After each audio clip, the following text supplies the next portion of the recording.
For the Arab world's annual get-together, this year the leaders converged on Algiers, some representing countries in turmoil, others locked in a standoff over power, while many govern societies struggling with dire social and economic challenges. The conflict and crises are not just within Arab countries. The level of representation was a sign of the uneasy relationships among each other.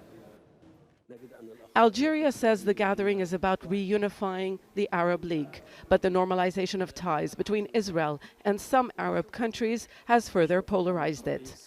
And while leaders voiced messages of support for Palestinian rights and statehood, the gathering ended without condemnation of Israel.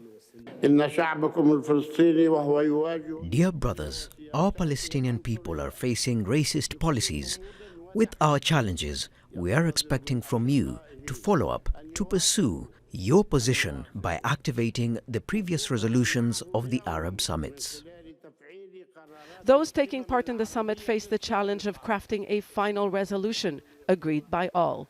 A point of contention has long been the role of non-Arab actors, Turkey and Iran. The final communique called for non-interference in Arab affairs and an end to the presence of foreign forces. But unlike some leaders, it didn't mention names. It wasn't the only divisive issue put aside. There was no agreement on Syria's return to the Arab fold after more than a decade of exclusion due to its brutal crackdown on peaceful protests. Syria's reinstatement was something Russia had been pushing for, but it does appear to have won another diplomatic battle. The Arab League didn't isolate Moscow and remained neutral in the Ukraine conflict. In turn, President Vladimir Putin told the League Russia is ready to cooperate with them to boost their security. The war in Ukraine has also affected economies. An increase in food and fuel prices has worsened hunger in the Middle East and North Africa. And while Russia may have reversed its decision to suspend participation in the effort to allow Ukraine to export grains, it caused concern. We must do all we can to ensure the continued success of the Black Sea Grain Initiative to provide relief to those in need.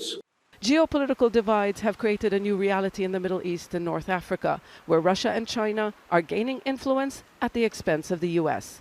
The final communique supported the decision by OPEC Plus to reduce oil output, which caused tensions between Saudi Arabia and the United States. But many see it as the revival of the old regional order, where leaders use words like unity, solidarity, and joint action without offering solutions to the crises. Zeina, Khodr, Al Jazeera, Algiers.